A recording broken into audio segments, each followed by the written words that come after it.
Mengenal tanda-tanda baca seperti ini tentu saja penting. Dengan demikian, anak akan mengetahui bagaimana cara membaca setiap huruf atau kalimat yang ada di dalam Al-Quran. Selanjutnya adalah belajar mengenal tajwid. Setelah mengenal seluruh tanda baca yang digunakan di dalam Al-Quran, berikutnya anak perlu belajar masalah tajwid. Tajwid ini sendiri digunakan untuk tata bahasa yang baik ketika membaca Al-Quran. Tajwid ini sendiri cukup beragam, ada yang disebut dengan idgham, izhar, dan masih banyak lagi. Bagi sebagian anak yang tidak terbiasa, hal seperti ini dinilai cukup sulit. Namun dengan pembiasaan diri, lambat laun dapat memahami dan juga membacanya dengan baik.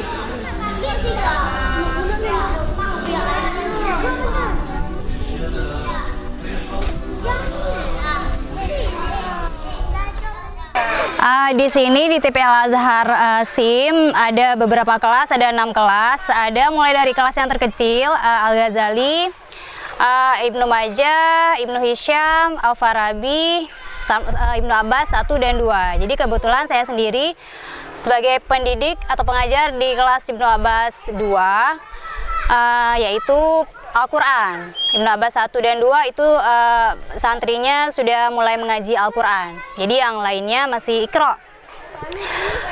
Metode yang saya gunakan sebenarnya ada beberapa metode, namun tergantung juga dari anak-anaknya sendiri gitu.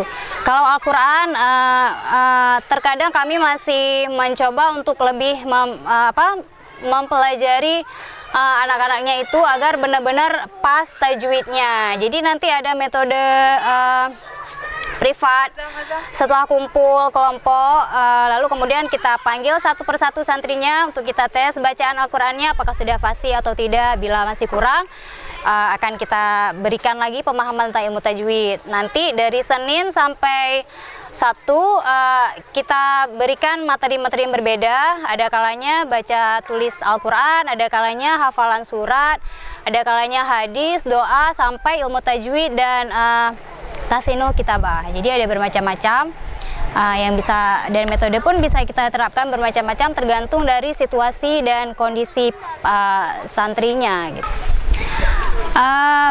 Suka duka saya sebagai ustazah di TPA Al-Azhar Masjid SIM banyak. Jadi dimanapun kita mengajar pasti ada suka dukanya. Kalau sukanya karena saya senang anak-anak, jadi anak-anak di sini ramah, menyenangkan, juga santun. Namun namanya juga anak-anak, jadi mereka pasti ada kalanya memiliki sifat yang mungkin suka membantah sedikit gitu. Jadi namun hal itu sudah menjadi biasa bagi seorang pendidik, dan tergantung bagaimana pendidik itu menyikapi karakter dari setiap peserta didiknya, seperti itu. Dan karena mayoritas anak-anak di sini adalah dari wilayah pedesaan, kampung, jadi wajar saja bila ada sedikit karakter-karakter yang mungkin tidak begitu menyenangkan. Namun kembali kepada kita sendiri seperti apa kita menyikapinya. Demikian. Selanjutnya adalah belajar dengan cara mendengarkan. Tidak ada salahnya untuk belajar membaca dan juga mendengarkan orang ketika membaca Al-Quran. Hal seperti ini juga termasuk ke dalam teknik membaca yang baik. Karena ketika belajar mendengarkan, Kak akan belajar menganalisa bacaan. Dan yang terakhir adalah latihan. Ini adalah sesi terakhir untuk belajar mengaji Al-Quran. Semakin sering latihan, lambat laun anak akan memahami dan dapat membaca dengan lancar. Awalnya tidak perlu terlalu rumit, hanya membaca beberapa ayat atau surah saja. Jika sudah dapat membaca dengan baik, lanjut dengan membaca 2 surah pendek, hingga akhirnya dapat membaca keseluruhan dari Al-Quran. Belajar membaca satu huruf termasuk huruf Al-Quran sebetulnya mudah, asal tidak bermalas-malasan dan juga harus rajin berlatih. Nah, itulah kegiatan di TPA Al-Azhar SIM Aceh Besar. Dan untuk sekarang, anak-anak sudah selesai belajar mengaji. Dengan taat beragama, balasannya surga insya Allah.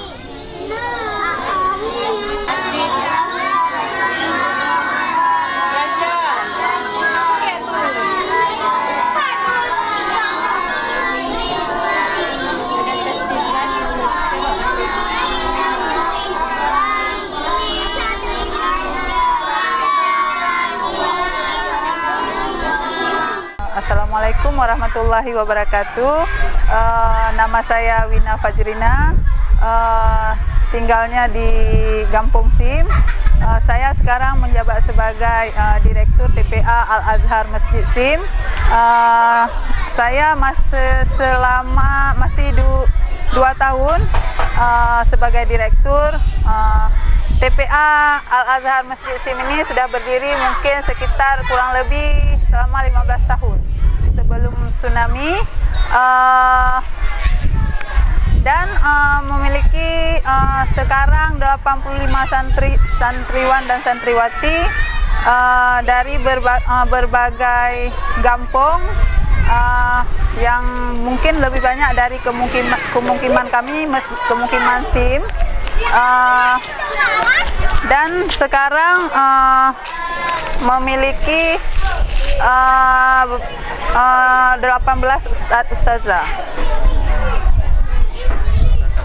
Prestasi yang pernah kami raih ini mungkin sejak saya mulai jadi ustazah sampai menjadi direktur sekarang, prestasi yang pernah kami dapatkan juara 1 lomba tahfiz putra dan putri Kecamatan Darussalam. Habis itu 2017 yang baru-baru ini ada juga lomba pidato bahasa Arab, juara 1 juga putri se-Kabupaten Aceh Besar. Dan mungkin masih banyak acara dan kegiatan yang kami ikuti, walaupun hanya dapat juara 1 dan juara 2 dan 3. Di TPA kami ini ada 7 kelas. Yang pertama kelas Al-Ghazali, itu terdiri dari kelas 1, anak-anaknya terdiri dari kelas 1 dan kelas 2 dan 3. Habis itu kelas Al-Farabi, kelas 3, 4 dan 5, kelas Ibnu Hisham, ada kelas Ibnu Majah, ada kelas Abu Hurairah, Ibnu Abbas 1 dan Ibnu Abbas 2. Materinya kami ajarkan adalah selain dari metode Iqra, membaca Iqra, ada juga praktek salat, praktek wudhu, dan lain-lain. Ada juga hafal surat pendek, juz 30 itu. Ada juga doa, hadis, dan lain-lain. Dan dari kelas kecil sampai kelas yang besar itu semua kami ajarin. Ada di klasikal waktu habis salat asar, itu klasikal semua kami ajarkan. Cuma penambahannya mungkin di kelas Ibnu Abbas 1 dan Abbas 2 itu kelas Al-Quran, jadi ada tilawah, ada tajwid, dan mungkin banyak lainnya. TPA Al-Azhar Masjid Sim ini kami adanya setiap hari dari Senin sampai Sabtu, dari jam 4, tepatnya mungkin habis asar, sampai pulangnya jam 6. Jam 6 kami liburnya kalau tanggal merah hari Minggu tuh nggak sekolah, pokoknya nggak ngaji.